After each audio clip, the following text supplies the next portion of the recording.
almost everyone knows me. We met, and we met in the back. So it's nice. So everyone else, welcome. Glad you made it.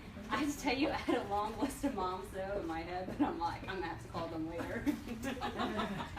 Say, I missed this lecture, and we almost sent the invite of, like, for you to come, because we kind of know, life is tough, and and a lot of times parents, I think, have a tremendous amount of guilt. Dads, not as much. I don't know why, but I think we have this thing. I call it mom guilt all the time. I have 4 kids. How many? Anyone else have 4? Almost 4. So we have 3 and a half, almost 4. Okay, so I can tell you, they did a study, and parents of 4 are the happiest. And I think the reason is because by the time you get to number 4, you're just like, whatever. Yeah. Like, you've seen it all, you've done it all, and you're just like, that's so cute, and you move on.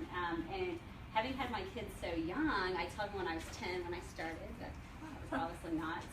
But having had them so young, I think it actually was a little bit easier too, because 20 years ago, we didn't have like Google like we do now. We didn't have all the blogs. We didn't have just all this information.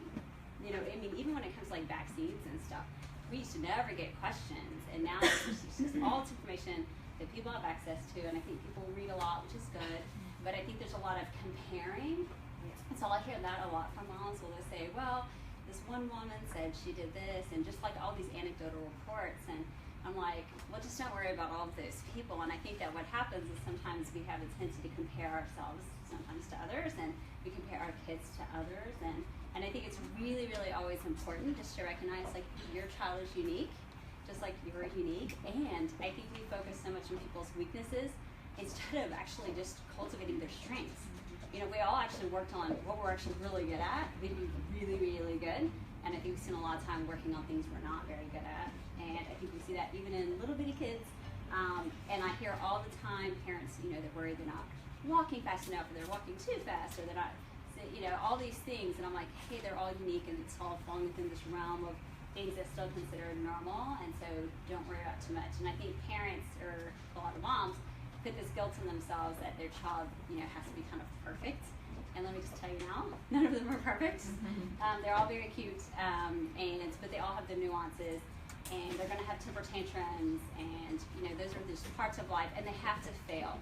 So I'm kind of a big believer of this idea of failure as being something that's good, and I think that helps is once you start acknowledging that your children and yourselves are going to suffer setbacks and have failures. Then you start getting rid of it. Think of some of this what I call guilt. So having had 4 kids and going to med school and having them during residency and having them during fellowship and during facultyhood and all these things, I never really felt like I had really guilt about it. And people are all the time are like, but you had kids and you worked full time, this, and I'm like, yeah. I'm like, and what they've grown up to know is that, my mom's a doctor, and so she does for a living, and she takes care of people, and that's fine.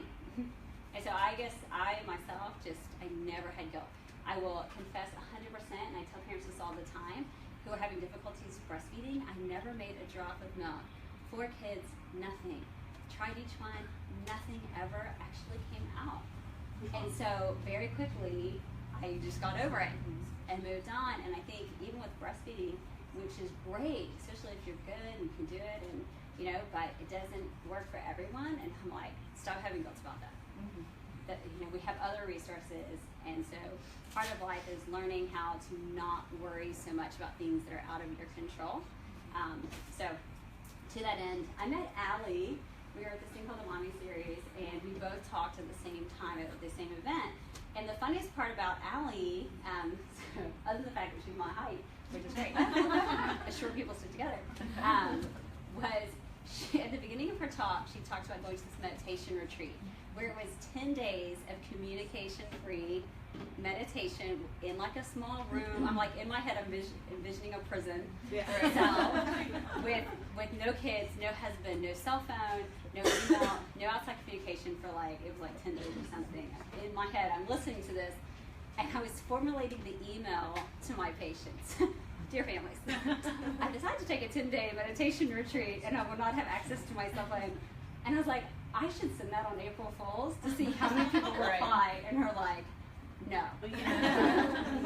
That is is not going to happen. And so I don't know that I could actually do it, but I do think meditating a little bit every day is probably very good for you.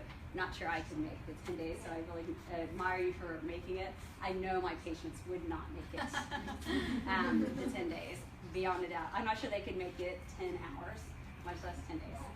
So anyway, to that end, we met. She'd given a great talk, and she has this book called Hot Mess to Mindful Mom, which I think is a really good description of all, of a lot of what goes on. And having 4 kids, I laugh all the time. They're like, our whole house and life is, my husband's a doctor too, it's a bunch of a hot mess, and we like it that way, and I think that's okay, and we're very mindful at the same time, so I think it's actually a very good topic. So I'll let her introduce herself. I know she's a certified teacher, a meditation teacher, and a certified life coach, and she's been on several shows, which is fun, and we met the Mommy series, and then she's authored this book, which I'm pretty sure we can get here a digital sign. Yes, I have a bunch if anyone wants them. And then they're also on Amazon, Barnes & Noble, all that kind of stuff. But we'll talk about that. Yes. And then afterwards, at the end, I want y'all to also meet Brandy. Brandy, I'm going to let her introduce herself, but she actually owns a company that does mobile mommy infant massage, is my best way of kind of describing it. So it's basically ways to support new moms when their babies are born. And so I think that's great. And don't forget, little ones, kind of need all that love and touch and stuff too, and that helps calm them and calm mom down too. So anyway, without further ado, thank you for coming. I really appreciate it. I'm going to sit and hold the baby. Okay. Is for Facebook, is the camera like all here? Yeah, or I think okay. it's all set. Okay, great. Okay, great. Awesome. Thanks. Thanks so much for taking time out of your busy day to be here. I really appreciate it. I'm excited to connect with all of you. I'll give you the short version of my story so you can jump into all the tools and tips that I want you guys to leave with today.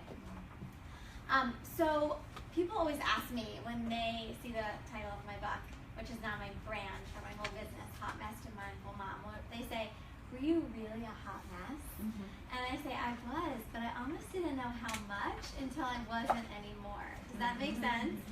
So before I sort of started my journey into my own self-transformation, I feel like my family got the depleted, exhausted, really just worn out version of me, because I had this idea that to be a good mom, I was supposed to be a martyr, and I was supposed to be completely last on my list, and that was somehow proving my love to my family. I don't know if anyone can relate to that. But then they got that tired, worn out, frustrated, exhausted, overwhelmed version. But what I realized through my own learning and growing and evolving, that a little bit of self-care can go such a long way, and that when I spent a few minutes a day on myself, then my family and the world got an energetic, more centered, happier, more grateful, and confident version of me. So that was kind of my light bulb, moment when I realized, wait, I think I've been doing it wrong all this time, and there's another way. And I became so passionate once I saw the transformation that was happening in my own life. I became so passionate about helping other women and other moms make the same changes in theirs. So that's when I went back. I was a teacher before I had kids, so I love sharing. Like, I'm such a sharer. If I love meditation or a lip gloss or whatever it is, everyone will know about it. So my journey started with meditation, so I wanted to share that with people and explain how meditation doesn't have to feel so hard, because people are often really kind of nervous about it. So I got certified as a meditation teacher, and then started right away, hung my shingle and had a business. And then people wanted more. They wanted more coaching. They wanted more time with me. So I got certified as a life and parenting coach, and I started doing coaching, and then I started doing speaking and writing. And I have a series. This is my first book. My second book is coming out in August, called Get the Most Out of Motherhood. So it's been just a really, really exciting journey. And today we are going to talk all about mom guilt. So everyone has a story. And before I share mine, I want to invite you to turn to another person who's near you. And I want you to share. I know some of you have babies, so we're going to make it sort of options. I want you to either share the last time you yelled at one of your kids, or the last time you just felt so frustrated. So will you just sort of pair up and just sort of share with each other an experience? Maybe two kids. Yeah, share too.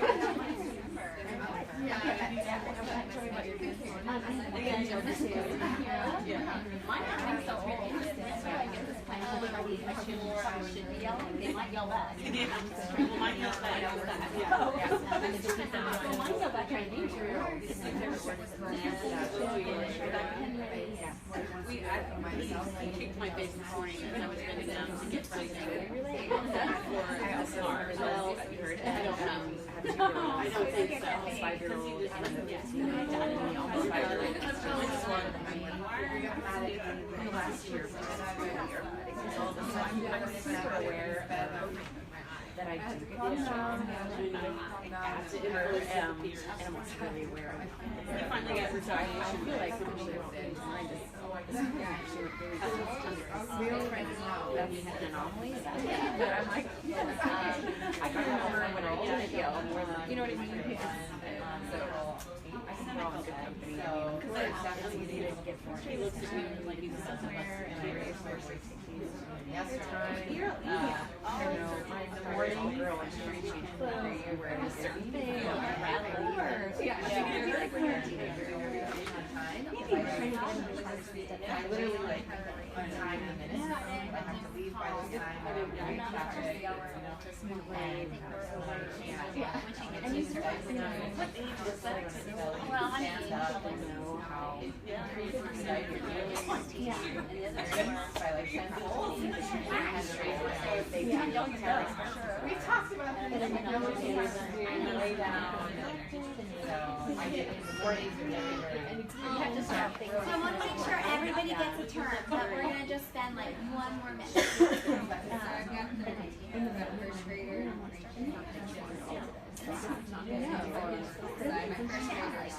Hey, only I had known. You know, honestly, I think I did it told for naturally.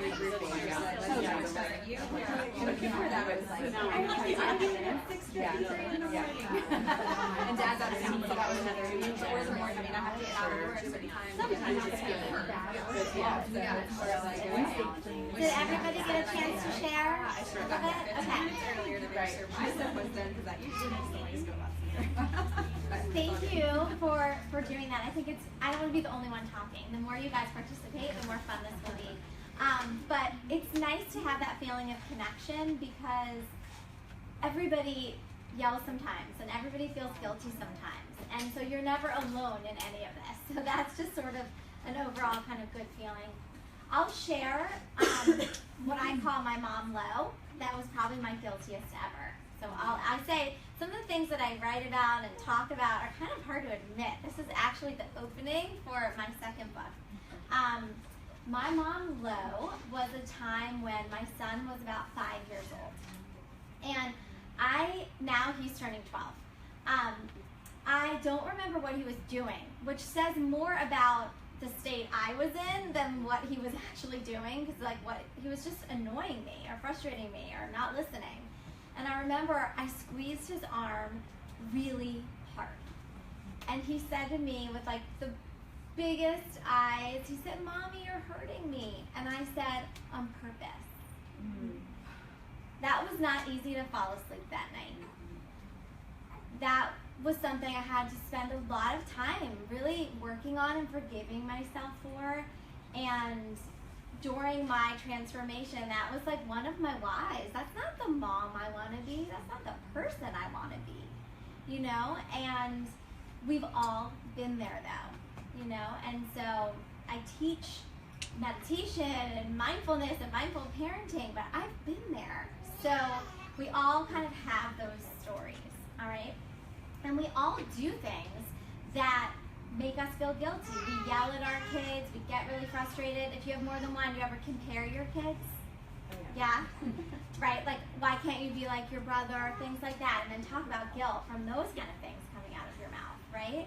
What I've learned so much through my own journey and what I teach people is that it's so much more about what's going on with us than what's going on with our kids, usually. Like, I remember one morning, I just woke up on the wrong side of the bed. My energy was just completely off, and I just wasn't being myself. and we were driving to school, and one of my kids, he was like 7. This was like 2 years ago. And I mean, I've made so much progress at this point. So these instances happen like way farther and few between. But listen, I'm human, and everyone has a bad day. And my 7-year-old goes, "Mom, I think you need to use one of the tools that you teach." I'm like, "You know what, sweetie? Thank you for being my messenger. You're right, I do. This is going to be my do-over for today. Thank you." So I want to talk a little bit about stress and what that feels like for you in your body. So I want to do an exercise with you, and then we're going to talk about it. So I want you to close your eyes, just sit up comfortably, and I want you to think about a time when you were really, really stressed. It could be that your kids were frustrating you, a financial burden, a fight with a family member, a friend standing you up, just sometime that you were really stressed. How do you know that you're stressed? What are you feeling in your body?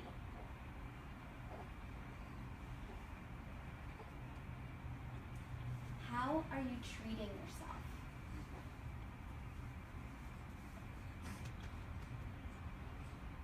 And how are you treating others?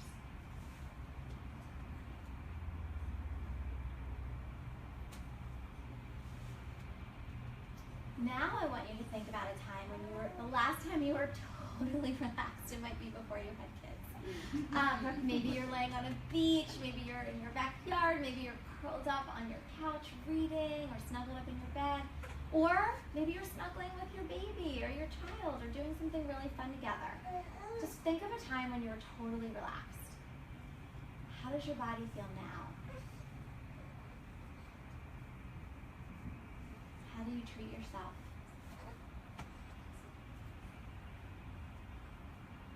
And how do you treat others?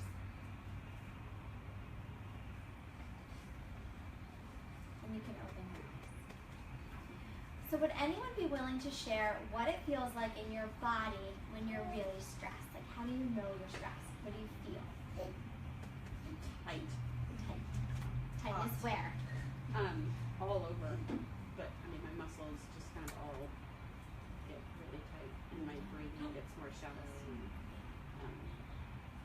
I feel very disoriented. I just can't really figure out what direction my brain wants to go. You said hot? Like you just start to feel really hot? Tight and hot. Yeah. Just hot. Blood pressure rising. You're right. Yeah. Anyone else? The image that came to mind was like, you know, the old TV channel screen, and it's like, that was Yeah, like static. my nervous system was just like, wow, totally Yeah. frazzled. Yeah. Yeah. Anyone else? I know my shoulders get really tight, or like tightness in my chest. I see people nodding. Yeah. So it can be anything, but that's your body's signal that we need to recalibrate. And the thing is that life is never gonna stop throwing stuff at you, right? Like I think sometimes we think, oh, it'll calm down when, it'll be better when. That when just becomes something else, right? So it's like life is like this. So we can't control everything that happens to us. We have to like ride the waves. And we can't control what happens, but we can control how we respond to it, okay? So there's reaction and there's responding. Reaction is like flying off the handle, yelling, all those things that you want to have a do-over for. If you want to have a do-over, you probably reacted. If you feel good about how you handled a situation, you most likely responded. Okay? So the tools that we're going to talk about today help you to respond versus react. Because here's the thing. The calmer we stay, the more responsive we are, and the less guilty we feel. Okay? So one thing that I really want to talk to you about today is creating a trigger plan for yourself. I started teaching people how to do this. This is on your sheet. I'll have you fill it out in a second. Having a trigger plan is having a plan for when life triggers you, okay? We feel triggered all the time with our kids, with traffic, with long lines, with one of the million things that we face day in and day out. So I like to say all hell can break loose in 1 minute, so we need tools that bring us back to center and balance in just as little an amount of time. Okay, so everyone's going to leave here today with their own trigger plan. So I want to talk about some things that could be on a trigger plan so that we can stay calm in times that we feel frustrated or anxious or overwhelmed, so we're not yelling as much, not getting as frustrated, and not having to feel so guilty. Okay, so 1-minute meditations are amazing. So I teach a lot about meditation, but I like in workshops like this to talk about 1-minute meditations because I want to give you tools like you can use right when you walk out the store. So a 1-minute meditation is an amazing way to come back to center and balance when you feel frustrated or overwhelmed. So I'm going to do 2 with you so you can try them out and see how they feel. And the more you use them, the easier it is to grab in times that you feel stressed. Okay, so the first one we're going to do together is we're going to just match our inhale and exhale for a minute. So we're going to breathe in and silently count to 3 and breathe out and count to 3. Okay, so I'm going to have you close your eyes and you're just going to take a comfortable breath in and out through your nose at a comfortable pace for you, counting to 3 as you breathe in and 3 as you breathe out.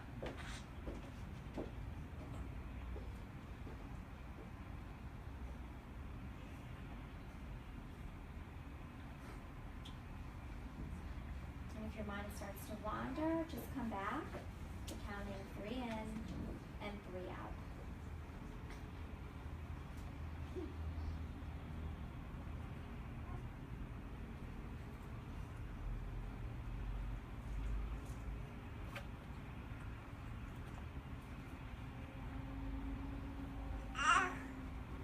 And you can open your eyes. How did that feel? Calming? Relaxed? Settle down a little bit. So the great thing about 1-minute meditations too, or you can do them with your eyes open, with your eyes closed. So if you have a minute that you can sit and close your eyes, great. But if you're sitting at a traffic light, you can do that with your eyes open. Okay, if the kids are screaming in the back seat and you're like, get me out of this car. I would maybe at the next traffic light, don't check your phone. Nothing happened since the last time you checked your phone. Okay, reach for your breath. Instead, breathe in for 3 and out for 3. Okay? Next time you're in line at the grocery store, even if you are feeling really, really overwhelmed as you're doing something with your kids, right? Maybe you are feeding them and they're throwing everything on the floor and you don't want to get frustrated. Just do a little 1-minute meditation with your eyes open while you're feeding them. Do that breathing so that you can maintain balance and calm. Okay? Another one we're going to do, I love, is peace begins with me. Okay, peace begins with me. So you touch the tips of your fingers to your thumb, and when you do this, it's actually really cool. You're activating different meridians and energy centers in your fingers. So this one is wisdom and knowledge. This one is patience. This one is health and vitality, and this one's communication. Okay, so you're gonna do your forefinger, and you're gonna say peace. Your middle finger begins, ring finger with, pinky me. So you can do this with your eyes open or closed, but just a few times. Peace begins with me. Peace begins with me.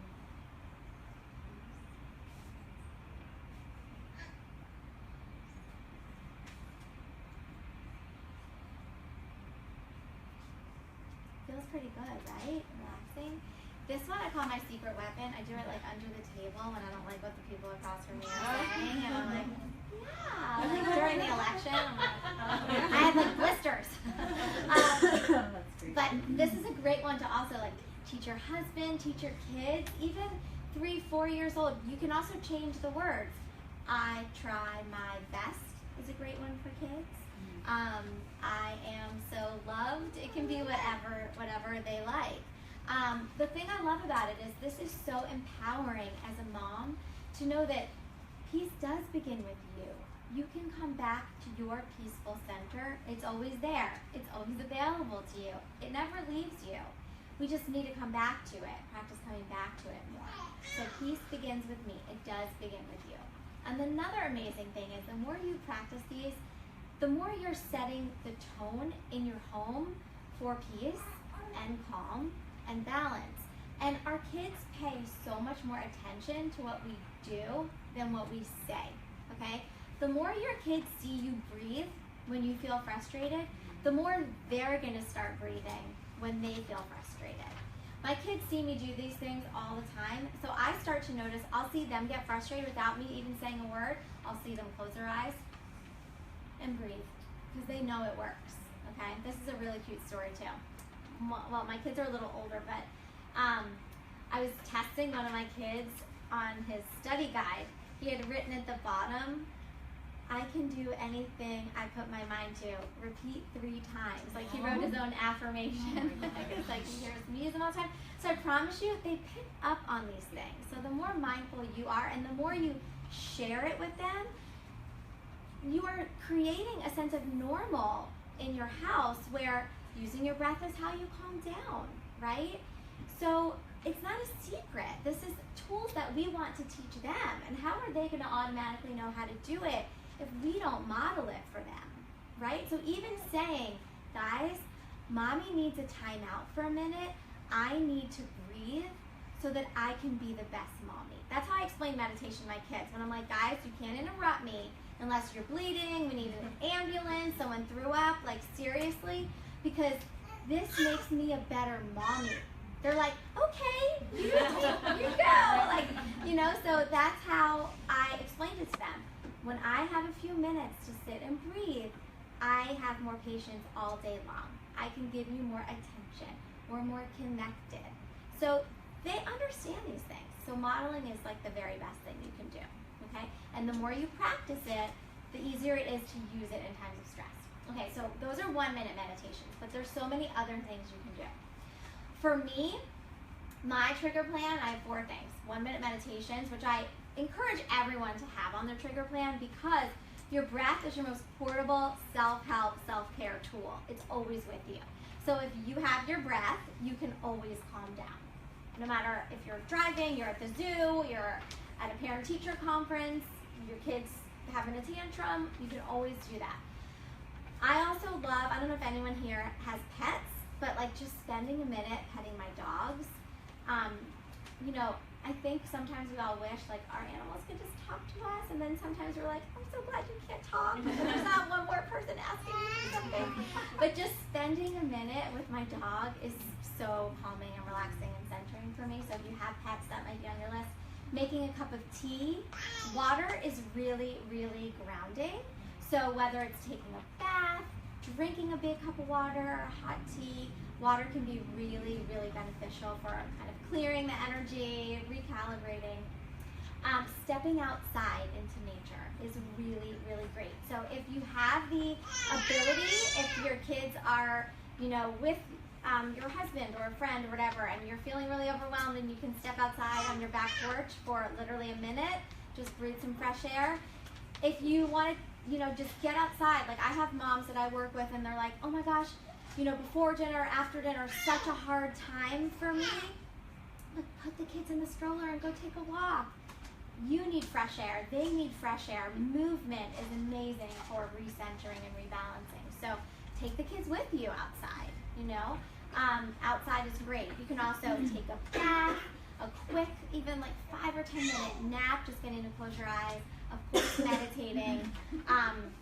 Journaling, if you like to journal, just sort of letting that frustration or overwhelm out on paper sometimes can just be really helpful. Also, a dance party. Dancing, just moving that energy around. And I know some of you have really young kids, but as they get bigger, that's a really fun thing to do together. I know your kids are a little bit older. Do they like to have dance parties? So if you can feel the energy starting to turn at some point in the day, just put a fun song on and get everybody dancing. It can really help turn things around. Exercise is awesome.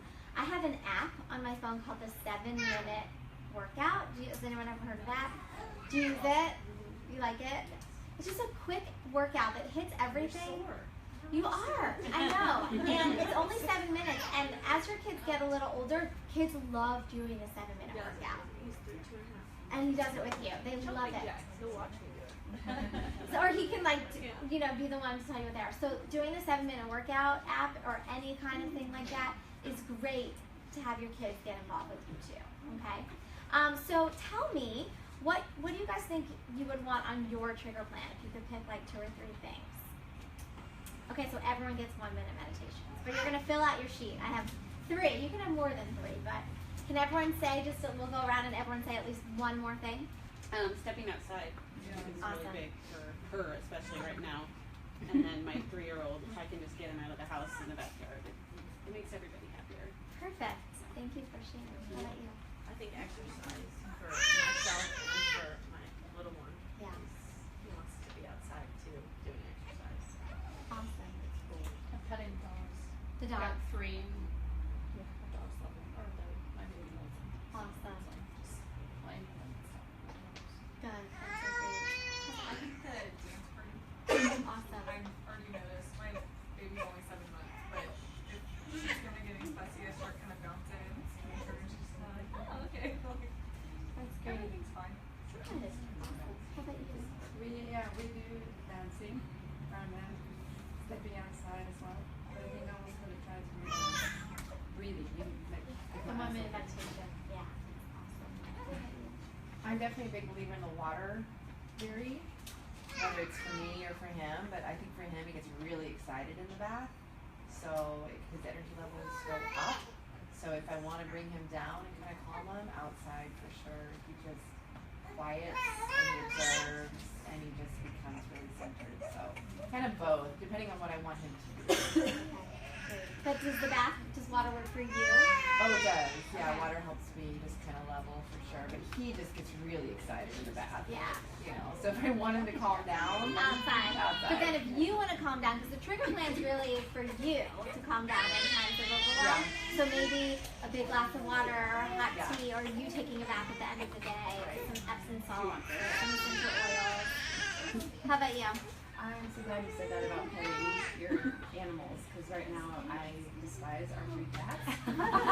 And so it really helped me shift my mindset. And I'm like, you know what? We're not going to put them to sleep, which I think about sometimes. But, I can just shift my relationship just by petting them. Yeah. And animals are so present, Yeah. so they really bring us back to center. For sure. Yeah. Thank you. Getting outside for both of us. I have a son and he's 2 and super active, so just getting outside and moving and both of us burning off our kind of nervous energy that we have. Perfect. How about you? Yeah, I'd say movement. My oldest are 2 boys, and so getting them on the trampoline or with a basketball is good for them. And I can be out there with them. I don't have to be engaged with them. It's nice. Perfect. Yeah, Especially being pregnant. Like, yeah, it's not. I mean, yeah, they're pretty good with it, but it's like I can't do everything right now, so they're good. So as long as I'm with them, which is nice, and then Tom's for me. So. Awesome. Oh my God, thanks for sharing, everyone. So who feels like their relationship with their phone sometimes gets in the way? With the Yeah. Gets in the way with connecting with other people, yes, being present. Does anyone with kids that can talk ever hear, Mommy, are you listening? Are you even listening? You know? Mommy, put your phone down. Put your phone down? Yeah. Okay. Yeah. So here's the thing. Like I said, we're constantly modeling behaviors. Whose kids want to be on screens like more than you would like? So if they want to be on screens more than you would like, do you notice that they see you on screens a lot? Yeah. So there's something that I teach called stop and start behaviors. So if we want our kids to stop doing something, then we have to stop. If we want them to start doing something, then we have to start. I'll give you an example in my house. So as I said, I've made a lot of progress in all these areas, but I'm still practicing. You're never done. So I cannot stand when my kids call me from another room. Like when they scream at me, I can't. It's like my pet peeve. I can't take it, okay? Then I notice myself go, guys, dinner, and I'm like, well, where are they learning it from, right? So that's one example, okay? But then the phone is another really big example. If our kids want to be on the phone all the time, we might need to look at our phone use, okay? And sometimes we're on the phone when our kids are doing something or they want us to watch them, and then there can be a lot of guilt associated with that, okay? So I like to put it this way. Attention is currency, okay? We have like a bank with an account of attention, and we decide where we're going to spend it throughout our day. So we can put attention on the kids, we can put attention on our job, we can put attention on our partner or spouse, on friendships, on self-care. We only have a certain amount though. So if we put too much on social media, then there might not be as much for the kids. So it's really a way, and I ask myself this sometimes, like, listen, I'm not immune to social media. Like, I put my phone down a lot, but there are times that I'll be on my phone and saying, is this where I want to be putting my attention right now? And I'm like, no, and I'll put it down. So it's a place that we can really look at our behavior and think about, A, how are we modeling for our kids? And B, are we putting our attention in the right places? Because if we're not, and our kids are going, Mommy, watch, Mommy, are you listening? There can be a lot of guilt associated with that. So it's a place to kind of investigate, maybe pay attention to how much time you're spending on the phone. The average adult checks social media 17 times a day. So maybe spend like 3 or 4 days and just keep track how many times you pop on there, right? And maybe decide, what is that what you want? Are you spending your attention in the right place? Does that feel good to you? And I'm not here to like preach how much time you should be on your phone. That's something everybody has to determine. But if you pay attention to it for a couple of days, you might be surprised. You might not realize kind of how your habit might have gotten out of control, so that you have a little more attention to put in some other places, like self-care, like the kids. So when people say to me, like, I don't have time to meditate, even for 5 minutes a day, I do not have time. I'm like, well, how much time do you spend on Facebook? Because maybe we could take 5 minutes from there, and I bet we could, right? So it's just something I like to kind of bring up. And then, you know, that is a place that we can really think about guilt around time with our kids. If they feel like we're not sort of as focused on them, or we don't feel as connected to them, that might be a place to look at, okay? So I want to give you 6 hot tips for feeling more connected and more balanced and more present and less guilty, okay? So the first one is, and those of you that whose kids are too young for this is something to keep in mind. Don't have any games on your phone, okay? My phone is so boring, okay? My kids don't ask me for my phone because there's nothing on it for them. If you have so many fun things on your phone that every time they're like, I want your phone, and they pull up a fun game, they're gonna want it more and more and more. So that's less connection, that's less conversation, that's less you're talking to them when you're out to dinner. And it might make your life easier in the moment, but I don't think when you're falling asleep at night, you're gonna feel as good about that, right? So it's just something to kind of keep in mind, but I would not have games on your phone that they can ask you for all the time. It is just a connection zapper, so I would suggest that, okay? Number 2 is special dates with your kids. And as your kids get older and as you have more of them, this will become even more important. A lot of times our kids act out because they don't feel like they're getting enough time with us, enough one-on-one time with us, and they're seeking attention, okay? Now, special dates, sometimes when we think about this, we're like, trips to the zoo, ice cream store, I have to plan this whole elaborate thing. You don't. They don't care what they're doing as long as they're with you.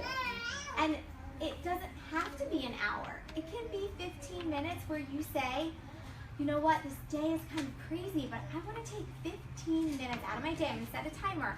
For the next 15 minutes, I'm not answering the phone, I'm not looking at anything but your face, and you have my undivided attention. What do you want to do? Do you want to play in the backyard? Do you want to play a game? You know, do they want to play with their dolls? Do they want to take a walk? Do they want to have a dance party? Whatever they want to do, okay? And this can alternate between mom and dad. They need special time with, you know, all of their adult loved ones. And I don't know everyone's particular family situation, so I just say mom and dad. But if that's not the situation, just adjust it to your life. And you know, so it can alternate. But you know, if they can get a couple special minutes, if it's not every day, but like at least 4 times a week where it feels like they're having it enough, I really think you'll see a correlation with that and their behavior, okay? Because usually behavior that isn't working for you is a cry for more attention from you. So those special dates do not have to feel overwhelming. They don't have to be expensive. You don't even have to leave your house. And I tell people sometimes you can even keep a little chart like on your fridge and just check off when they get a special date and be sure there's a couple a week. Like a couple from you, a couple from dad, or whoever. And I really think you'll be so happy. That will come back to you 10, 20, 100-fold. Okay, that one's really important. This is a really big one. I learned this the hard way. Be honest about the time that things take. Things take longer than we think. Okay? If you think you need to get out the door at 7 o'clock in the morning, or that's kind of early for young kids, so 8 o'clock, 9 o'clock, whatever, and you think you need to get downstairs at 7:15 to make that out the door by 8 o'clock, you need to get downstairs at 7:05.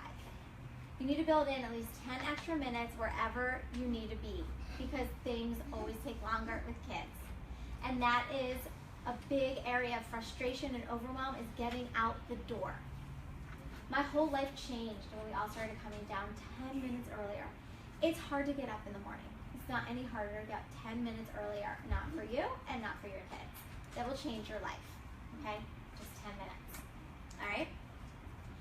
Different doesn't mean bad. I think sometimes we get an idea of how we want things to go in our head, okay? What's that trip to the zoo gonna be like? What's that special date gonna be like? What's this vacation gonna be like? It doesn't always turn out like that. But that doesn't mean it's bad, okay? If it turns out different, right? If it just goes in a little bit of a different direction. And let's say you have a moment where you yell, or you have a moment that you weren't thrilled with how you reacted to something. We always get a do-over at the very next moment, okay? Every breath is another chance. So if you snap, then you say, that didn't feel good, that's not where I want to be, I'm going to take some deep breath, and the next moment's going to be different. It's almost like, when people go out to breakfast and have pancakes and waffles and eggs and syrup and eat huge breakfast, and then they go out to lunch and they totally splurge on hamburgers and french fries, and they're like, oh, I might as well just finish the day and just eat a big dinner too. Well, there's nothing stopping you from having a salad for dinner. You don't have to continue down that road if that doesn't feel good to you, right? If that doesn't feel good for your body, you don't have to finish it off. If you're having a crappy day, it doesn't have to finish crappy. You can change in any moment the direction of your day. That's why I tell people, make your breath your BFF, because that will help you change the direction of your day. Those 1-minute meditations, your trigger plan. You can change at any time how things are going. And you can even say, guys, this morning has not felt good. This has not been my favorite morning, but mommy's gonna have a 1-minute meditation. Mommy's gonna have a do-over, and it's gonna be different going forward. I'm gonna forgive myself, and I'm just gonna put my best foot forward for the rest of the day. It's important for them to understand that parents make mistakes too. And I've apologized to my kids on numerous occasions. Guys, I'm so sorry. I just was a little off this morning. It doesn't feel good to me. I really am going to spend a couple minutes right now changing my energy, shifting, and I really want to move forward differently. I'm really sorry. Please accept my apology. Everybody has a bad day sometimes. Because guess what? Your kids are going to have a bad day, and that doesn't make them bad people. And we don't want them to feel like bad people. We can model for them that it happens to everybody, but we can always shift out of it, okay? All right, number 5, self-care is never selfish. It's the opposite of selfish. When you spend a few minutes on yourself, you're able to bring your best self to your family, to the world, to everyone that you love and care about. So that is sort of a mentality shift of getting out of that, it's selfish for me to spend time on me. That's like the whole martyr situation I was talking about in the beginning. It takes practice. Okay? And a little bit goes a long way. Even a 5-minute walk by yourself outside, going to the grocery store alone sometimes feels like self-care. Figure out what you need and do it. Talk to your partner about splitting up some time. You know what? I want to take a 20-minute walk alone 3 days a week. And then you can have 3 days a week, or however you want to do it. Time for the gym, time for meditation, taking a bath. speak up about what you need so that you can bring your best energy to your life. And again, you're modeling for your kids. We want them to grow up taking care of themselves, but they're not automatically going to know how to do it. They're going to grow up thinking mom's supposed to be a martyr, and then they're supposed to be that as a parent if we don't show them how it's done. Okay, really important life lesson. And last is gratitude. Gratitude is a game changer. Gratitude is huge.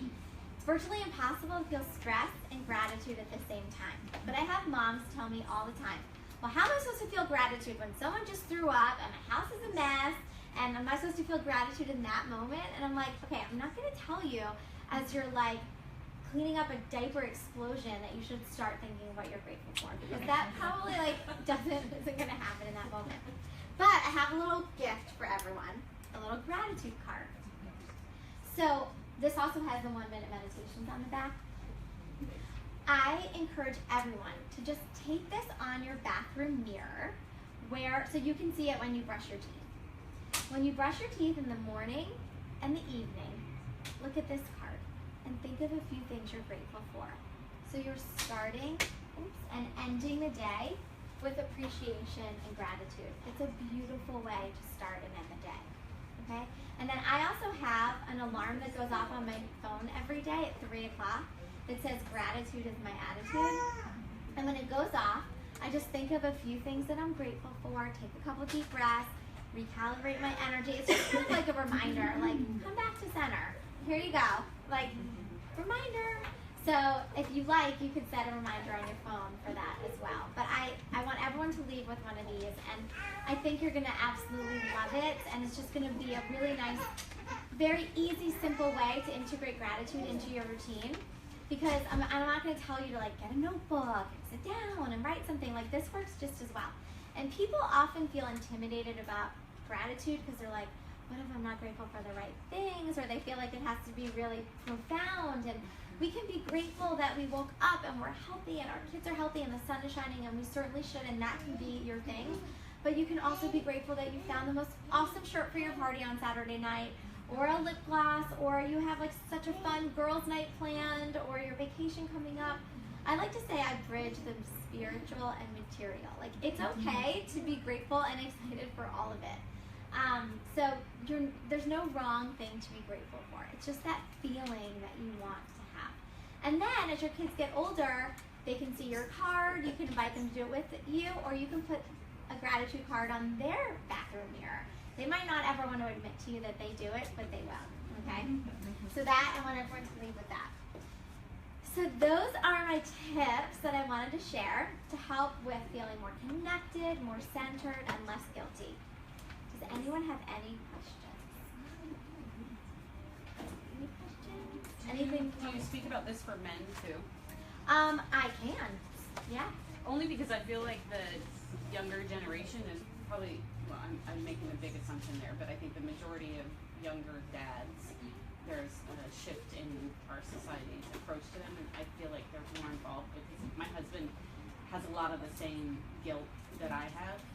It's different, and obviously comes from different places, but I just think everything you're saying, I'm like, oh, if I'm the one to tell him this, it won't work, but he could use all those same So I have tips. on your sheet, if you guys would, this would be amazing before you leave, I have a little evaluation, and it says like my favorite takeaway, other topics, and then there's a few other things. So I have a free gift on my website called Sunday Prep, and it's the 6 things I do on Sunday in about an hour that set me up to have really, really pulled together a low stress week. So if you want that, just give me your name and your email. And then I also have a program that I have called Digital Detox for the Modern Mom, and it just teaches you a few baby steps to take to spend a little less time on your phone, and I make it really, really easy and really doable, and just ways to feel more connected, have more time for self-care, have more time for the kids. So you can let me know if you are interested in that. And then if you have an idea for a speaking thing, you can write it. I have a spot for that too. And then if anybody would like a copy of my book, they are for sale today. They are $16.99. I'll sign it for you. They make great Mother's Day presents too. And if anyone has any questions or wants me to expand on anything, I am happy to. Thank you so much. Thank you. I hope it was all helpful. I just wanted you to leave with things you could start doing right now. Make it real easy for you. Awesome. Thank you so much. Thank you. So my experience the last 30 minutes has confirmed I will not be having 5 children. we're good at 4. Oh gosh. Thank you. Lots of tricks. She likes the light. Yes, she She is enthralled with the light. But you really had to keep moving. Yes. So my arm, I haven't had that workout, that whole debating for a while. I think I might have to get shoulder surgery. Very helpful. You know, I think one of the best words of advice, which I'm going to try, is taking games off my cell phone. As soon as they get to the car, you know, my youngest Alexa's like, because all the other kids have a phone, so they don't rely on it anymore. And even though she has like a little iPod or something, she actually can iMessage us, and she does. She'll FaceTime us like when she gets home and is like, hi, you know, da da da, which is okay. But she loves my phone, and because you know, she herself has put games on there, and so when I had to get a new phone, it didn't have the games because it just didn't resync or whatever. And then she didn't seem interested, so it's a really good idea. So I'm going to go home and start deleting.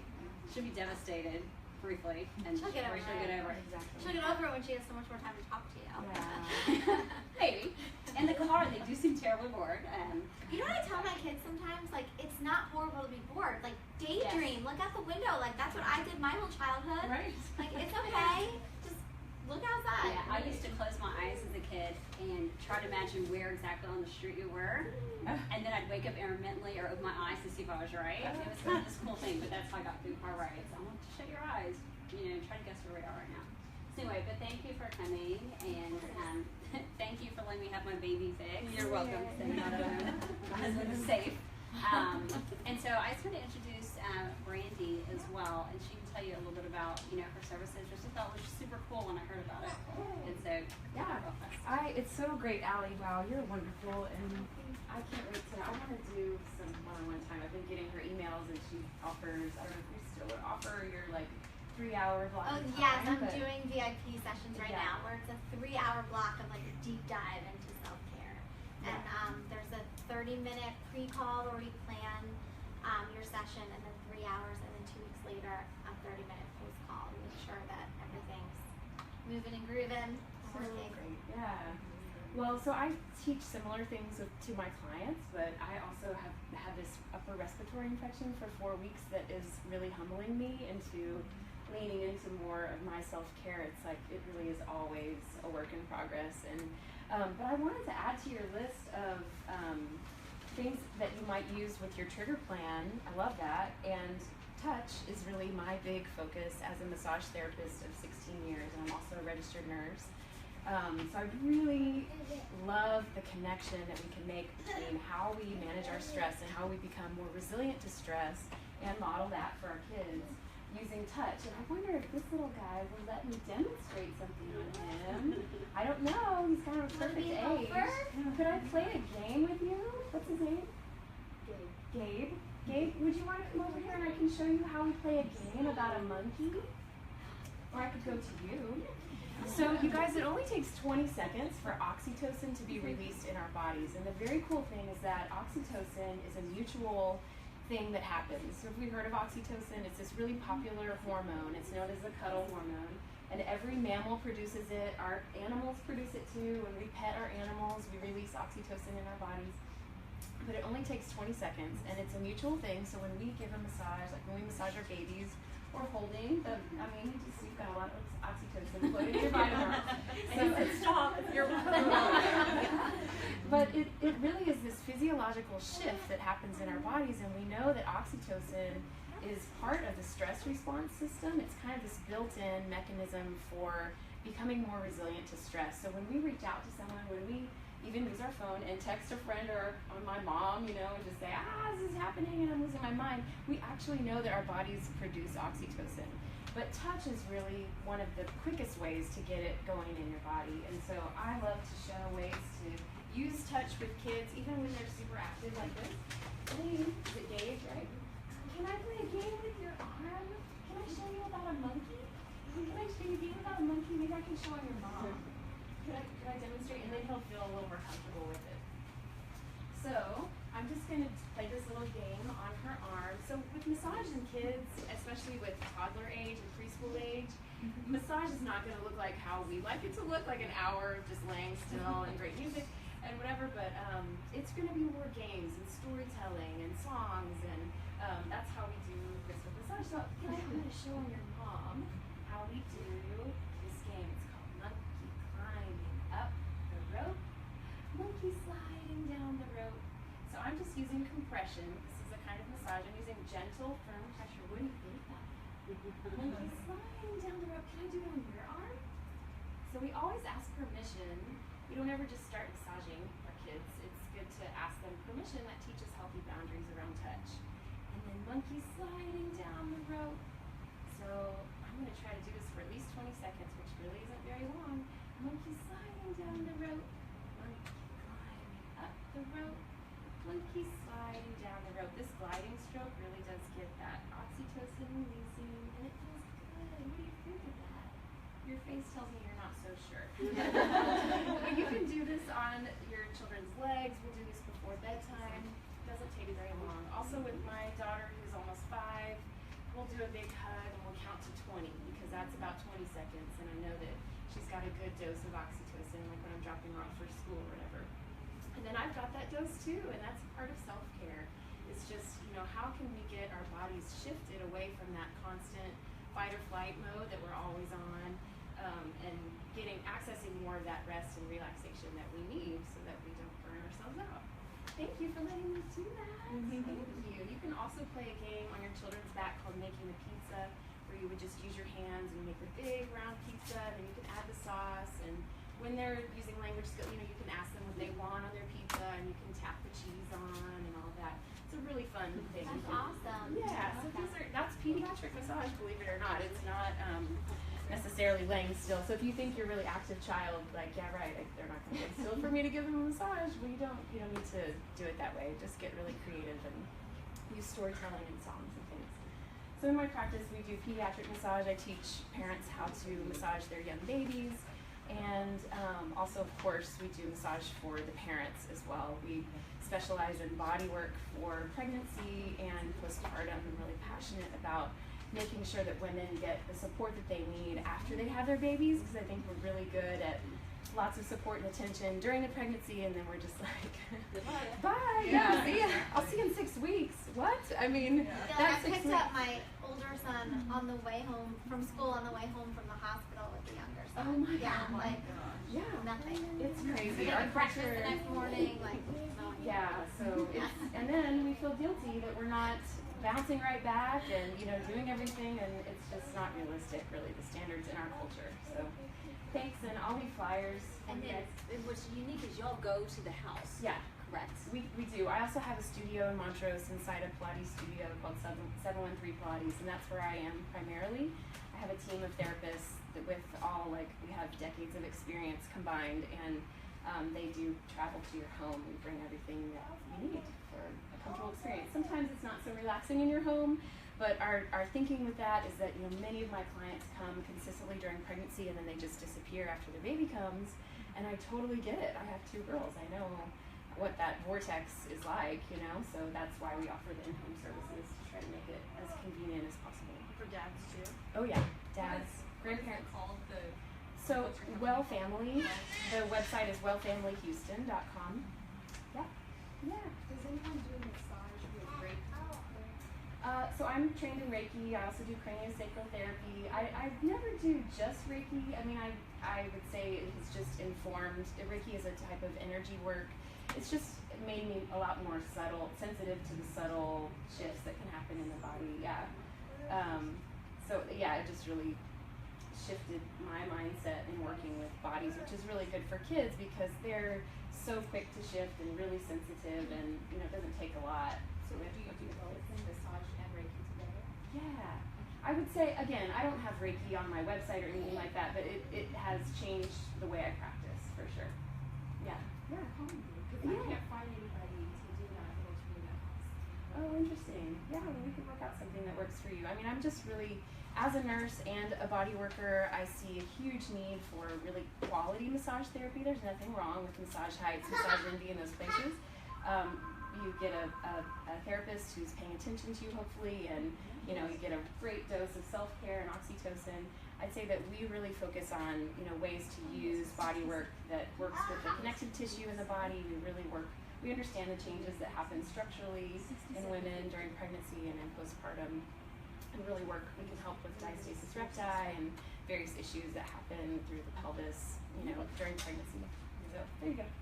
Thanks for letting me to it. I can't wait to hang out with you some more. So, does anyone have any